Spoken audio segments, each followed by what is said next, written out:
જો હવે વિદ્યાર્થી મિત્રો ધોરણ 7ના વિદ્યાર્થીઓ હવે આપણું જે ચેપ્ટર 2 ચાલે છે અપૂર્ણાંક અને દશાંશ સંખ્યાઓ, તો એની અંદર આપણે નવો પોઈન્ટ જોવાનો છે દશાંશ સંખ્યાઓ. બરાબર છે. દશાંશ સંખ્યાઓ કોને કહેવાશે? અપૂર્ણાંક સંખ્યાઓની તો આપણે વાત કરી લીધી, હવે દશાંશ સંખ્યા કોને કહીશું? તો વિદ્યાર્થી મિત્રો જે સંખ્યાઓને દશાંશ ચિહ્ન લગાવવામાં આવ્યું હોય, એટલે કે દશાંશ ચિહ્ન વડે દર્શાવાતી સંખ્યાઓને દશાંશ સંખ્યાઓ કહેવાય છે. બરાબર છે. જે સંખ્યાઓની અંદર દશાંશ ચિહ્ન લગાવ્યું હોય તો તેવી સંખ્યાઓને દશાંશ સંખ્યાઓ કહેવામાં આવે છે. દશાંશ ચિહ્ન વડે દર્શાવાતી સંખ્યાઓને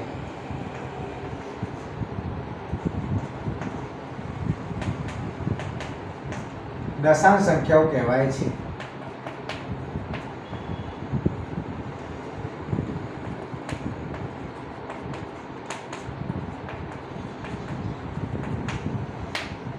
આપણે આ રીતે કહી શકીએ. બરાબર છે. આ વ્યાખ્યા કંઈ પૂછાવવાની નથી, પણ આપણે સમજાવવું તો આ રીતે આપણે કહી શકીએ. દાખલા તરીકે 2.5 જેને વંચાઈશું 2.5 એટલે આ 2 જે છે પૂર્ણાંક છે અને 5 એ અપૂર્ણાંક છે. બરાબર છે. અને 2.5 દશાંશ પણ કહી શકીએ આપણે, અથવા તો 2.5 પણ કહી શકીએ. દશાંશ ચિહ્ન હોય એટલે આપણે પોઈન્ટ બોલીએ છીએ. બરાબર. પછી બીજી લખીએ તો 3.08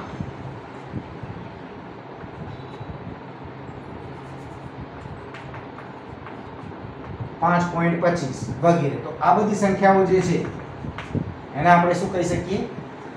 દશાંશ સંખ્યાઓ કહી શકીએ. બરાબર. એટલે જેના છેદની અંદર 10, 100 કે 1000 હોય તો એ બધી દશાંશ સંખ્યાઓ કહી શકીએ આપણે. જેનો છેદ કેવો હોય? ચોક્કસ સંખ્યા હોય કે 10 હોય, 100 હોય કે 1000 હોય, તો આવી સંખ્યાઓ બધી દશાંશ અપૂર્ણાંકવાળી સંખ્યાઓ કહેવાશે. બરાબર છે. હવે અહીં આગળ આપણે એક બીજી વસ્તુ જોવાની છે કે એક સંખ્યા હું લખું છું એનું આપણે થોડું વિસ્તરણ જોઈ લઈએ. બરાબર છે. કે વિસ્તરણ કેવી રીતે થાય. તો એક સંખ્યા લખું છું કે 253.417 આવી એક સંખ્યા લખી છે. તો આ સંખ્યાનું વિસ્તરણ કરવું છે તો કેવી રીતે થઈ શકે? તો જો 253 છે તો આપણને આગળ આપણે શીખીને આવેલા છીએ. બરાબર. ચેપ્ટર નંબર પહેલામાં આપણે શીખીને આવેલા છીએ. તો 2 ગુણ્યા 100, કારણ કે 2 નું સ્થાન 100 માં છે, તો 2 ગુણ્યા 100 એટલે આપણે સ્થાન કિંમત કહી શકીએ આને, કે સ્થાન કિંમત પણ આપણે લખી શકીએ કે 2 ની સ્થાન કિંમત શું છે. બરાબર છે. તો 2 ગુણ્યા 100 પ્લસ 5 નું સ્થાન છે દશકમાં છે તો 5 ગુણ્યા 10 પ્લસ 3 નું સ્થાન એકમમાં છે તો 3 ગુણ્યા 1 પ્લસ આ 4 નું સ્થાન જુઓ ક્યાં આગળ છે? તો પોઈન્ટ પછીની તરતની સંખ્યા 1 છે, પોઈન્ટ પછીની તરતની સંખ્યા છે એટલે પોઈન્ટ 10 લખાશે. બરાબર છે. દશાંશ અપૂર્ણાંકવાળી સંખ્યા કહેવાય. તો આપણે લખીશું 4 ગુણ્યા 1 દશાંશ. શું લખાશે? 4 ગુણ્યા 1 દશાંશ. પછી પ્લસ 1 ગુણ્યા 1 શતાંશ. આને આપણે નાના ધોરણમાં આપણે અભ્યાસ કરેલો છે કે નીચે 100 હોય તો શું કહેવાશે? શતાંશ કહેવાશે. 10 હોય તો શું કહેવાશે? દશાંશ કહેવાશે. અને પ્લસ 7 ગુણ્યા સહસ્ત્રાંશ. 1 સહસ્ત્રાંશ એટલે કે 1 ભાગ્યા 1000. 1000 ભાગાકારમાં હોય તો આપણે સહસ્ત્રાંશ બોલીએ છીએ. બરાબર. તો આ પ્રમાણે એનું સ્થાન જોવા મળે છે. એટલે 7 જે છે એ શું છે? ત્રીજા ક્રમની સંખ્યા છે, તો નીચે કેટલા મૂકવા પડશે? 1000 મૂકવા પડે આપણે. તો આ રીતે આ સંખ્યાનું વિસ્તરણ થઈ શકે. હવે બીજું અહીં આગળ જોવાનું છે કે કઈ સંખ્યા નાની અને કઈ સંખ્યા મોટી. દશાંશ સંખ્યાઓમાં સંખ્યાઓ આપણે ઓળખવી પડે કે કઈ સંખ્યા મોટી છે અને કઈ સંખ્યા નાની છે. તો એ આપણે જોઈ લઈએ.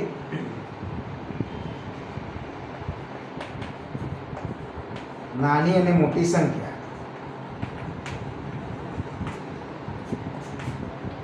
હવે માની લો કે તમને કોઈ સંખ્યા આપેલી છે કે 2.5 અને 2.05. આ બંનેની અંદર કઈ સંખ્યા મોટી છે અને કઈ સંખ્યા નાની છે આપણે બતાવવું છે. બરાબર છે. તો અહીંયા આગળ પોઈન્ટ પછી તરત 5 આપેલા છે આપણને, તો પોઈન્ટ પછી તરત 5 આપેલા છે તો એના પાછળ 50 આપણે કહી શકીએ. આ 2.5 છે એ સંખ્યાને આપણે 50 પણ કહી શકીએ, 2.50 પણ કહી શકીએ આ સંખ્યાને. જ્યારે 2.05 છે ને એને 2.50 ના કહી શકીએ, એને 2.05 જ કહી શકીએ. એનો મતલબ કે અહીંયા આગળ આ 2.5 ને 2.05 ને 2.50 કરાવવા હોય, એ સંખ્યા 50 કરવી હોય તો એ પોઈન્ટ કેટલા ખૂટે છે એ જોઈ લો. તો 45 પોઈન્ટ ખૂટે છે. આગળ જુઓ 0 પોઈન્ટ તમે 45 અંક નાખો તો 5 ને 5 10 ની શું વધી પડી, 4 ને 5 અને 2 ના 2 2.50 થઈ ગયા. તો 45 પોઈન્ટ આ સંખ્યા કેવી છે? ઓછી છે. બરાબર છે. એટલે આ સંખ્યા નાની છે ને આ સંખ્યા મોટી છે. ઘણી વખત તમને એવું થાય કે બંને સંખ્યાઓ તમને આ લખ્યા ન હોત, મેં આ સંખ્યા મેં આમ ના લખી હોત તો તમને કેવું લાગે કે સાહેબ 2.5 અને 2.05 તો બે સરખી સંખ્યાઓ છે, તમને સરખું લાગે, પણ ખરેખર સરખું નથી. તો અહીંયા આગળ 2.5 છે એ મોટી છે એટલે આપણે ગ્રેટર ધેન કરીને 2.05 આપણે લખીશું. સમજાઈ ગયું? આવી તો કોઈ પણ સંખ્યા તમે લઈને ચેક કરી શકો કે નાની સંખ્યા અથવા મોટી સંખ્યા. બરાબર. અહીંયા આગળ એક સંખ્યા આપણને આપેલી છે, બીજું એક છે, એક નાનકડું એક્ઝામ્પલ આપણને કીધું છે, જોઈ લઈએ આપણે કે મહેશ પાસે 15.50 રૂપિયા છે, જ્યારે મોહીની પાસે 15.75 રૂપિયા છે. તો કોની પાસે વધારે રૂપિયા છે? તમને આવું પૂછેલું હોય કે મહેશ પાસે 15 રૂપિયા 50 પૈસા એટલે 15.50 રૂપિયા છે, જ્યારે મોહિની પાસે 15.75 રૂપિયા છે. તો કોની પાસે વધારે રૂપિયા થશે? તો સિમ્પલ વસ્તુ છે, આપણને ખ્યાલ આવી જાય કે આ 15.50 અને 15.75 આ બેમાં મોટી સંખ્યા કઈ? તો 15 તો બંનેમાં સરખી છે. પાછળ પૈસા જુઓ, હવે 50 પૈસા છે ને અહીંયા 75 પૈસા છે, તો કઈ સંખ્યા મોટી થાય? 75 વાળી. તો અહીંયા આપણે શું કરવું પડે? લેસ ધેન ની નિશાની લગાવવી પડે અને આપણે લખી શકીએ કે મોહિની પાસે વધારે રૂપિયા છે. મોહિની પાસે વધારે છે. કેટલા વધારે છે આપણને એવું પૂછે કે માની લો કે વધારે રૂપિયા છે ને કેટલા, એવો પ્રશ્ન કર્યો હોય આપણે કે કેટલા રૂપિયા વધારે છે, આવો આપણને પ્રશ્ન કર્યો છે. તો આપણે મોહિની પાસે રૂપિયા વધારે છે તો ખ્યાલ આવી ગયો, પણ કેટલા રૂપિયા વધારે છે તો આપણે લખવું પડે આગળ કે 15.75 અને એમાંથી બાદ કરવાના થશે 15.50. શું કરવું પડે? મોટી સંખ્યામાંથી નાની સંખ્યા શું કરી દેવાની? બાદ કરી દેવાની. તો બાદબાકી કરીએ તો 5 માંથી 0 જાય તો 5 અને 7 માંથી 5 જાય તો 2. પોઈન્ટના નીચે દશાંશ ચિહ્ન નીચે દશાંશ ચિહ્ન મૂકવાના. 5 માંથી 5 જાય 0, 1 માંથી 1 જાય 0. તો એ આગળ 0.25 રૂપિયા વધારે છે. વધારે છે એટલે કે 0.25 રૂપિયા એટલે મતલબ 25 પૈસા, કારણ કે પૈસાના સ્થાનમાં 25 છે અને રૂપિયાના સ્થાનમાં 0 છે, કશું નથી, તો આ પૈસા ગણાય. અને ખાસ યાદ રાખજો, પોઈન્ટ પહેલાની રકમ હોય ડાબી બાજુ એ રૂપિયા કહેવાય અને પોઈન્ટ પછીની સંખ્યા દશાંશ ચિહ્ન પછીની સંખ્યા છે એ પૈસામાં ગણાશે. બરાબર છે? તો ખ્યાલ આવી ગયો છે. આ પ્રમાણે કરવું પડે. બરાબર. હવે બાદ બાકી હોય કે સરવાળો આપણને કરવાનો કીધું હોય કે ગુણાકાર અથવા ભાગાકાર, આ 4 ક્રિયાઓ આપણે આવશે.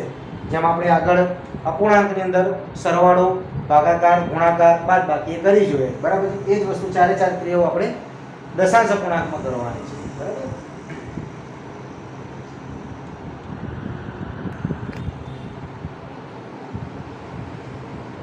તો હવે મિત્રો આગળ જોઈએ તો આજ દશાંશ ચિહ્નની અંદર આપણે રૂપિયા પૈસામાં વાત કરવી છે. બરાબર છે? તો શું કરીશું? તો પૈસામાંથી રૂપિયામાં આપણે જ્યારે ફેરવવું હોય કોઈ પણ સંખ્યાને પૈસામાંથી રૂપિયામાં ફેરવવી હોય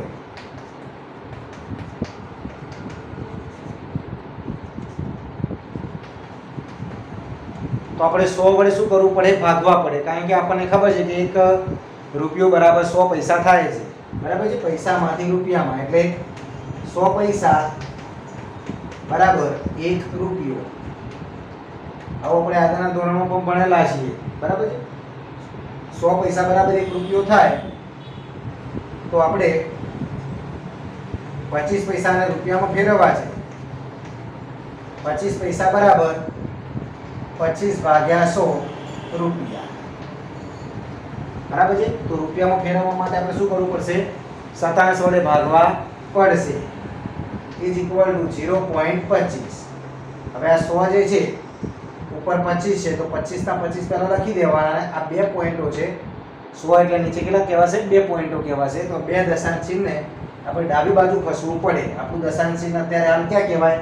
5 પછી છે, એટલે અહીંયા આગળ આપણું દશાંશ ચિહ્ન કહેવાય છેલ્લું. જમણી બાજુ છેલ્લું દશાંશ ચિહ્ન હોય અને આપણે મૂકતા નથી. આ 25 ના પછી દશાંશ ચિહ્ન છે પણ આપણે મૂકતા નથી, કારણ કે દશાંશ ચિહ્ન મૂકીને 0 મૂકવાથી કોઈ ફરક પડતો નથી, બરાબર છે?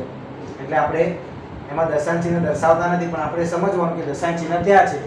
હવે એને આપણે બાજુમાં લઈ જઈએ તો આ 1 અને આ 2 બે પોઈન્ટ આપણે ખસવું પડે. જેટલા શૂન્યો ભાગાકારમાં હોય એટલા આપણે ડાબી બાજુ ખસવું પડે.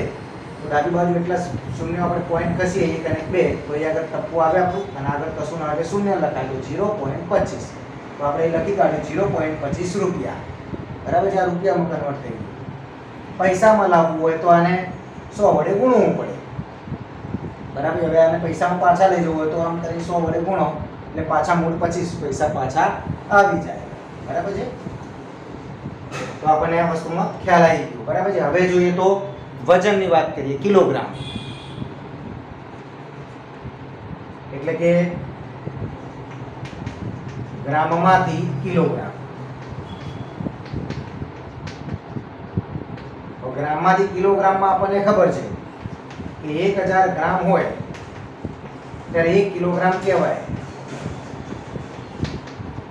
આપણને ખબર છે કે 1000 ગ્રામ બરાબર 1 કિલોગ્રામ, એટલે કે 1 કિલોગ્રામ બરાબર 1000 ગ્રામ. આ આપણને જે સૂત્ર છે આપણને ખ્યાલ છે આનો, બરાબર છે? તો હવે ગ્રામમાંથી કિલોગ્રામમાં જવું તો કેટલા વડે ભાગવા પડે? 1000 વડે ભાગવા પડે. માની લો કે 365 ગ્રામ છે, તમારે એને કિલોગ્રામમાં ફેરવવા છે તો શું લખીશ? 365 અને ભાગાકારમાં કેટલા લખવા પડે? 1000 ગ્રામ, બરાબર છે? તો શું થશે? 3 પોઈન્ટો કાપવાના છે, તો 1 2 ને 3 પોઈન્ટો કાપીએ તો 0.365, બરાબર? પાછળ લખાશે કિલોગ્રામ. અહીં તો રૂપિયા લખેલું છે, અહીંયા ખાલી કિલોગ્રામ લખવાનું. તો આપણને ખ્યાલ આવી ગયો છે. આવી તો કોઈ મોટી સંખ્યા હોય, માની લો કે 4575 છે અને ગ્રામને આપણે કિલોગ્રામમાં ફેરવવા છે તો શું કરવું પડે? 4575 ભાગ્યા 1000. જે પણ સંખ્યા હોય એના ભાગે આપણે 1000 મૂકી દેવાના. તો શું થશે? 4 5 7 5. હવે 3 પોઈન્ટ આપણે કાપવા છે, તો 1 2 ને 3 પોઈન્ટ કાપ્યા પછી દશાંશ ચિહ્ન લગાવવાનું, એટલે કે 4.575 કિલોગ્રામ. આનો મતલબ એવો થાય કે 4 કિલોગ્રામ અને 575 ગ્રામ, બરાબર છે? પોઈન્ટ પછીનું ગ્રામ કહેવાય, પોઈન્ટ પછીનું કિલોગ્રામ કહેવાશે. જેમ આપણે રૂપિયામાં જોયું કે પોઈન્ટ પછી રૂપિયા અને પૈસા હોય અને પોઈન્ટના પહેલા રૂપિયો હોય, બરાબર છે? એ જ પ્રમાણે. તો હવે આપણને કોઈ પણ ગણતરી કરવાની કીધી હોય તો આપણે કરી શકીએ. કોઈ એક્ઝામ્પલ એક નાનકડું જોઈ લઈએ કે 0.19 પ્લસ 2.3 ની કિંમત શું છે? તો 0.19 પ્લસ 2.3 ની કિંમત શું છે? હવે આપણને સરવાળો કરવાનો કે બાદબાકી કરવાની કે તો આપણને આવડે. ખાસ આપણે શું ધ્યાન રાખવાનું? પોઈન્ટના નીચે પોઈન્ટ એટલે કે દશાંશ ચિહ્નના નીચે દશાંશ ચિહ્ન દર્શાવવું પડે. પછી આગળ જુઓ 0.19 લખું છું અને એનો સરવાળો 2.3 સાથે કરું છું. તો બે કે આગળ આવવાના? જો પોઈન્ટના નીચે હું પોઈન્ટ લખું તો પોઈન્ટ પર જમણી બાજુ કેટલા અંક છે? 3 છે, તો હું 3 આગળ લખીશ. અને 2 ક્યારે છે? આગળ છે, તો 2 અહીં લખીશ. હવે આના પાછળ કશું નથી તો શૂન્ય. અને 2.30 કહી શકીએ. તો 2.30 આપણે લખાય જેમ આપણે આગળ જોયું ને કે આને 2.5 ને 2.50 કહેવાય. 2.5 ને મેં કીધું ને 2.50 આપણે કહી શકીએ. એ રીતે આને 2.3 ને 2.30 કહી શકીએ. તો 9 એની અંદર 0 ઉમેરીએ તો 9 ના 9, 3 માં 1 ઉમેરીએ તો 4. પોઈન્ટના નીચે પોઈન્ટ એટલે દશાંશીના નીચે દશાંશી અને 2 + 0 બરાબર 2. તો 2.49 થશે. તો હવે આના પરથી આપણને જે સ્વાધ્યાય 2.5 આપેલું છે એ સ્વાધ્યાય આપણે કરવાનું છે. બરાબર, સરવાળો અને બાદબાકીને બધી વસ્તુ છે તો દરેક વિદ્યાર્થીઓને આવડશે. બરાબર છે, તો કરી લેવું.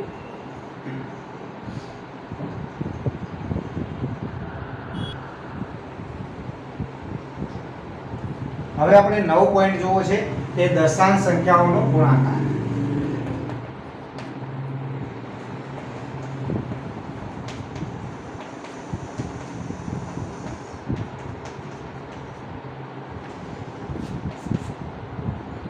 દશાંશ સંખ્યાઓનો ગુણાકાર, સરવાળો અને બાદબાકી તો આપણે કરતા શીખી ગયા દશાંશ સંખ્યાઓની. હવે આપણે ગુણાકાર કેવી રીતે થાય જોઈએ. તો સમજાય કે એક્ઝામ્પલ દ્વારા કે માની લો કે મારે 0.1 નો ગુણાકાર 0.1 સાથે કરવો છે.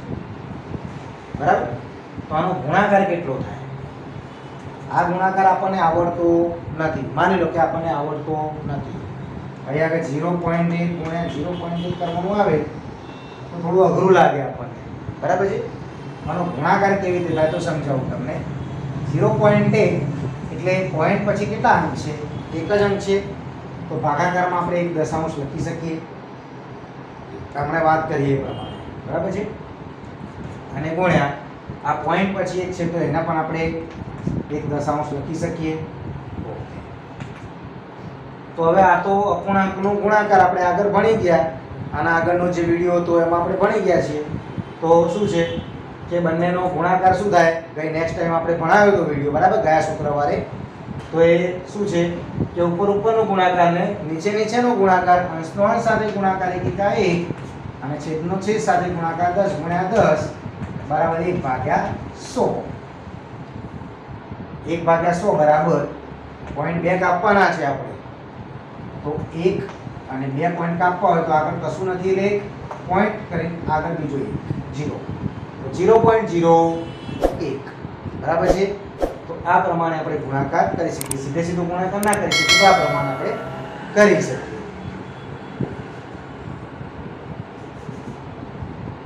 એવો આપણે બીજું એક એક્ઝામ્પલ જોઈએ કે 0.2 ગુણ્યા 0.3 કરવા છે. આના જેવું જ પોઈન્ટ પછી એક અંક છે તો 2 દશાંશ. આમાં પણ પોઈન્ટ પછી એક છે તો 3 દશાંશ.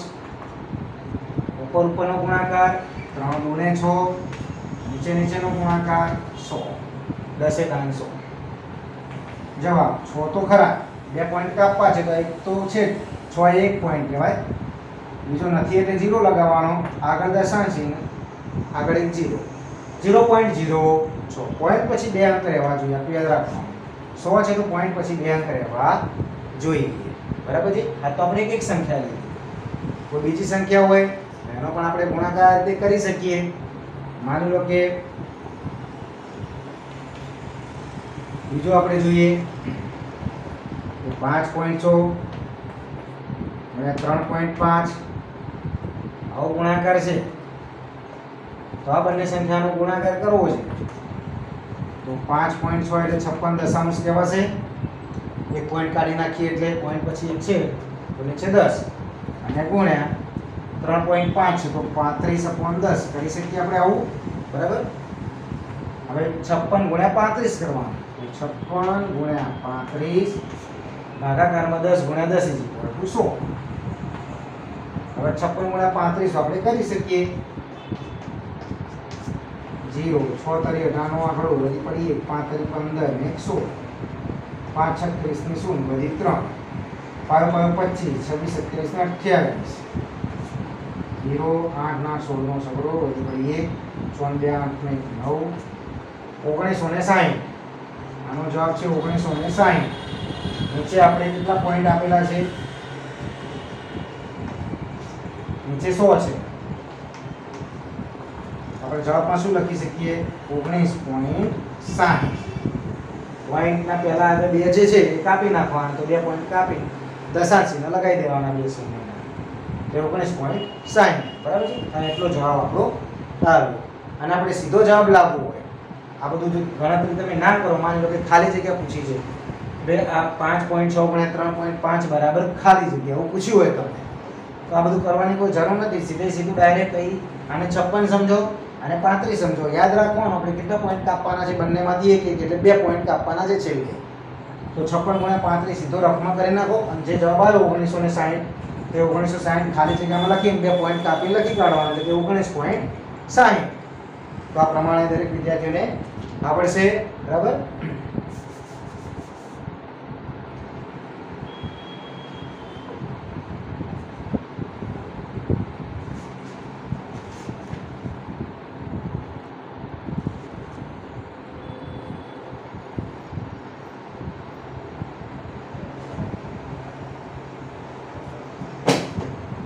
બીજો એક ગુણાકાર કરી લઈએ કે 0.5 ગુણ્યા 1.25 આવો એક ગુણાકાર આપણે કરી લઈએ ચલો બરાબર છે ગુણાકારમાં લાસ્ટ શું કરીશું તો 0.5 એટલે 5 દશાંશ ગુણ્યા 1.25 છે તો આપણે આને 125 ભાગ્યા 27 એટલે 100 લખી શકીએ પોઈન્ટ પછીના બે અંક છે આપણે 100 લખી શકીએ હવે 125 પંચા કરી દેવાના 125 પંચા 625 થશે બરાબર છે લગભગ 625 થશે હવે 25 માં પાંચડો વધી પડી 2 5 દુ 10 10 નું 12 નો બગડો વધી પડી 5 એકા 5 6 625 અને નીચે કેટલા લખાશે 100 × 10 બરાબર 1000 આનો જવાબ કેટલો આવશે 0.625 હવે આપણે આ અહીં લખ્યા પછી કાપવાની કોઈ જરૂર નહીં પડે ખબર પડી જાય કે ઉપર કેટલા 3 અંક છે તો 3 અંક તો આપણે કાપી નાખવાના છે રજાના કારણે તો આગળ કશું નથી એટલે 0 મૂકવો પડશે 0.625 બરાબર છે આ પ્રમાણે આપણે ગણતરી કરવી પડે તો દરેક વિદ્યાર્થી મિત્રોને ખ્યાલ આવી ગયો છે બરાબર છે આટલું તો પાઠ્યપુસ્તકની અંદર 50 નંબરના પેજ ઉપર આપણને પ્રયત્ન કરો આપેલા છે તો એ પ્રયત્ન કરો આપણે કરી લઈશું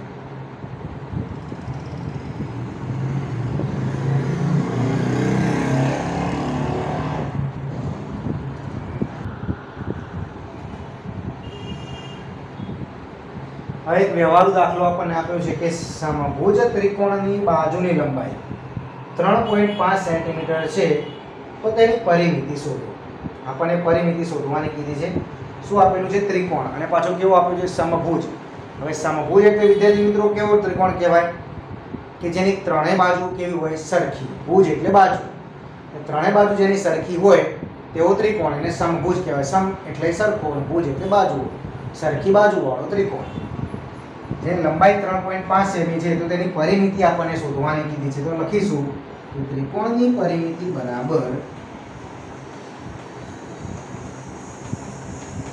ત્રિકોણની પરિમિતિ બરાબર બાજુઓ 3 તો બાજુઓ ગુણ્યા લંબાઈ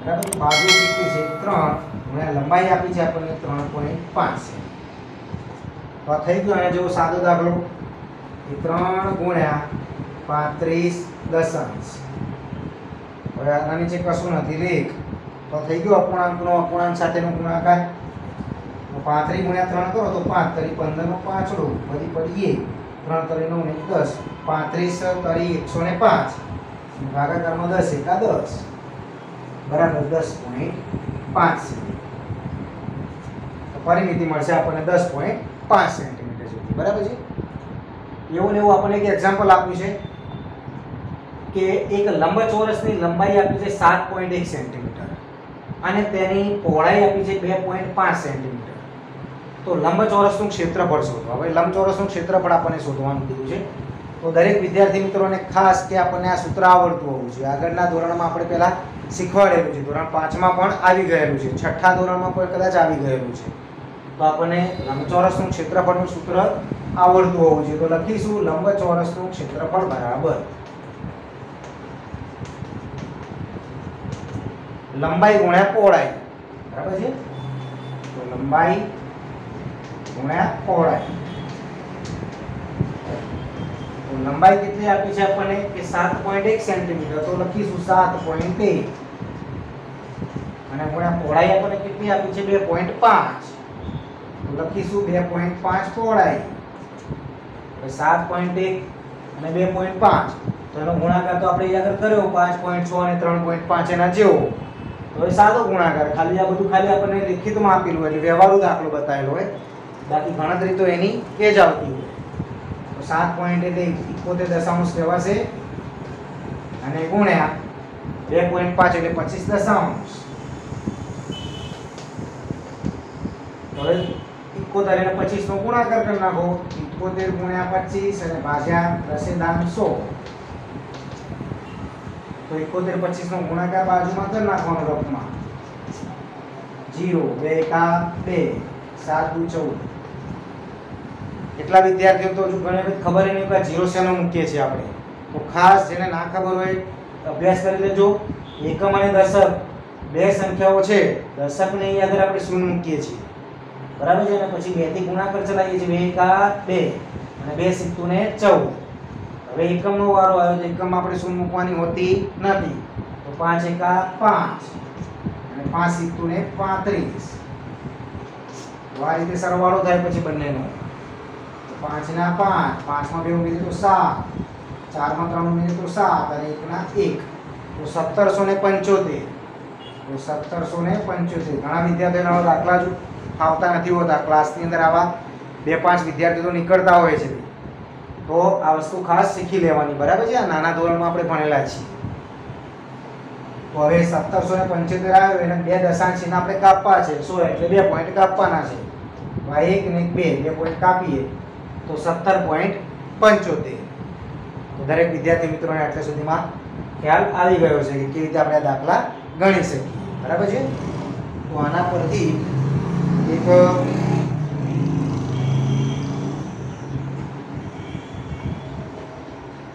સ્વાધ્યાય 2.5 તો તમને આપી દીધું છે, બરાબર, કે સ્વાધ્યાય 2.5 આપણે કરી લેવાનું છે.